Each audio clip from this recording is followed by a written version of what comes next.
ठीक है, तो फिर हमने क्या कर लिया,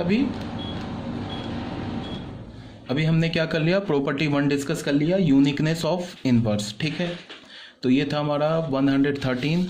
अब आ जाओ 114 पेज पर। इसमें यही जो भी हमने डिस्कस किया है यहाँ पे, ठीक है, वो लिखा हुआ है यहाँ पे। अब आ जाओ प्रॉपर्टी नंबर 2।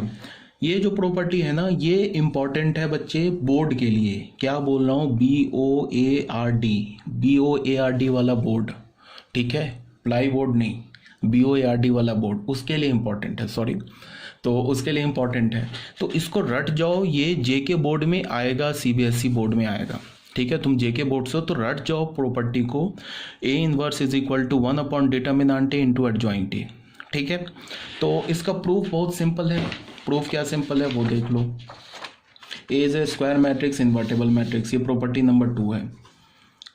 प्रॉपर्टी 2 में क्या बोल रहा है कि A हमारे पास एक नॉन सिंगुलर मैट्रिक्स है। नॉन सिंगुलर है, सिंगुलर नॉन सिंगुलर तो स्क्वायर में ही आता है, तो स्क्वायर बोलने की जरूरत है नहीं। तो determinant A not equal to 0। अगर A हमारे पास एक ऐसा कोई मैट्रिक्स है, देन क्या बोल रहा है कि जो A का इन्वर्स होगा 1 upon determinant A into adjoint A।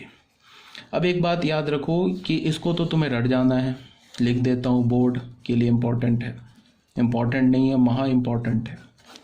ठीक है, अच्छा एक बात ये मैं तुम्हें बताना चाह रहा हूँ इसको प्रूफ करने से पहले, कि अभी मैंने इन्वर्स के तुम्हें 2 मेथड ऑलरेडी बता रखे, 3 मेथड से हमें किसी भी मैट्रिक्स का इन्वर्स निकालना है। ये तो हो गया मेथड नंबर 2 इस फॉर्मूले से। एक मेथड मैंने तुम्हें क्या बताया था कि हमारे पास कोई मैट्रिक्स का पॉलिनोमियल गिवन होता है, जैसे मान लो A square minus 3A plus 4I is equal to null matrix, तो क्या बोलेगा कि then find inverse of A, find inverse of A. 3 method से हम निकालते हैं, बार बार याद रखो, पूरे इस मैट्रिक्स चैप्टर में हमारे पास 3 मेथड है जिससे हम किसी भी मैट्रिक्स का इनवर्स निकालते हैं। ये मेथड तुम्हें ऑलरेडी पता है। एक तुम्हारे पास मैट्रिक्स का कोई इक्वेशन देगा और बोलेगा ए इनवर्स निकालो, ठीक है, और बोल देगा कि डिटर्मिनेंट A जो है वो 0 के इक्वल नहीं है, देन फाइंड A इनवर्स।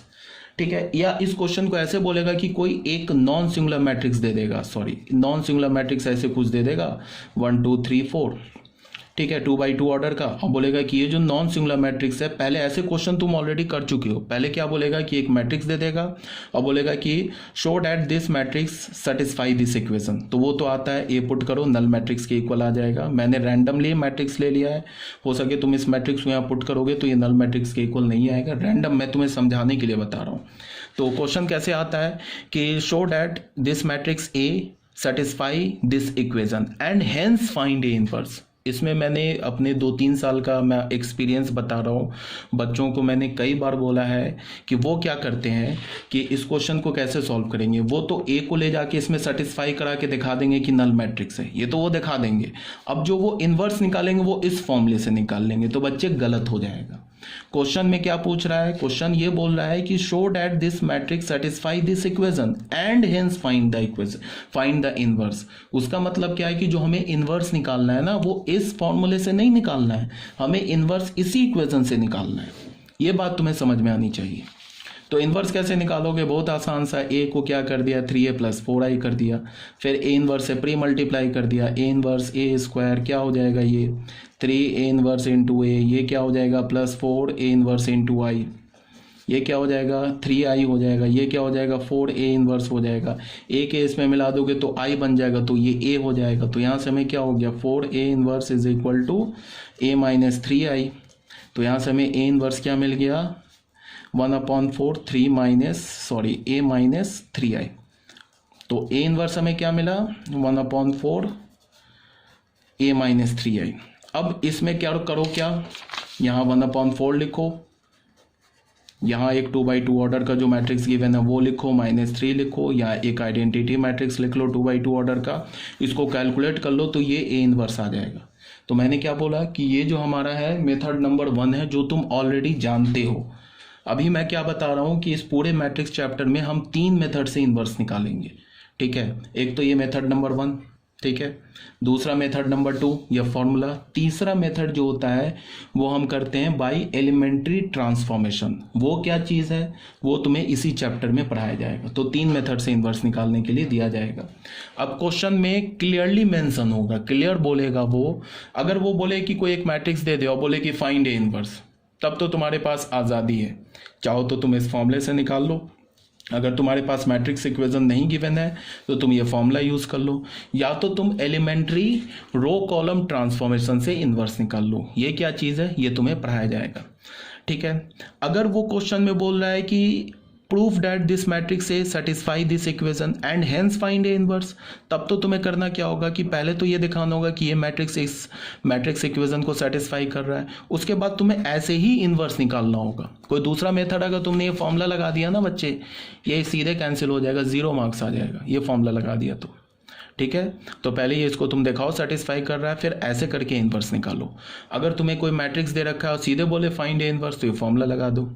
ठीक है। जनरली जो बोर्ड में क्वेश्चन आते हैं, ये जो मैं बता रहा हूँ ना, ये कोई जेईई मेंस वाला क्वेश्चन है नहीं, ये बोर्ड का क्वेश्चन है। जेईई मेंस में इनवर्स निकालने के लिए नहीं आता। जेईई मेंस में इनवर्स यूज होता है, वो क्वेश्चन ही डिफरेंट होता है। मैंने कई सारे क्वेश्चन तुम लोग को करा रखे हैं। तो मैं क्या बोल रहा था कि जो बोर्ड में जो क्वेश्चन आते हैं वो पहला उसका टाइप क्या होगा, कोई मैट्रिक्स दे देगा, बोलेगा कि इनवर्स निकालो। तो मैट्रिक्स सिर्फ दिया इनवर्स बोले निकालने के लिए, तो तुम फटाफट ये मेथड यूज़ कर लो। ठीक है, कोई दिक्कत नहीं है। अगर मैट्रिक्स इक्वेशन दे रखा है और कोई एक मैट्रिक्स दे रखा है, बोल रहा है कि प्रूफ करो कि ये इस मैट्रिक्स इक्वेशन को सेटिस्फाई कर रहा है, फिर इनवर्स निकालो, तो इस मेथड पे आ जाओ। तीसरा क्वेश्चन क्या होगा कि तुम्हें एक मैट्रिक्स दे रखा होगा और बोलेगा using elementary row column transformation find the inverse of this matrix. तो वहां पे क्लियर मेंशन होगा using elementary row column transformation, अब इनवर्स निकालो। तो तुम्हें रो कॉलम ट्रांसफॉर्मेशन ही यूज करना पड़ेगा। अगर तुमने ये वाला मेथड यूज कर दिया तो फिर वो गलत हो जाएगा। तो रो कॉलम ट्रांसफॉर्मेशन क्या है वो मैं आगे तुम लोगों को बताऊंगा। ठीक है। तो अभी हम लोग कहाँ पे थे? अभी हम लोग ये थे कि इस फॉर्मूले को हमें प्रूफ करना है। ठीक है। फॉर्मूला क्या हमारे पास? ए हमारे पास एक नॉन सिंगुलर मैट्रिक्स है।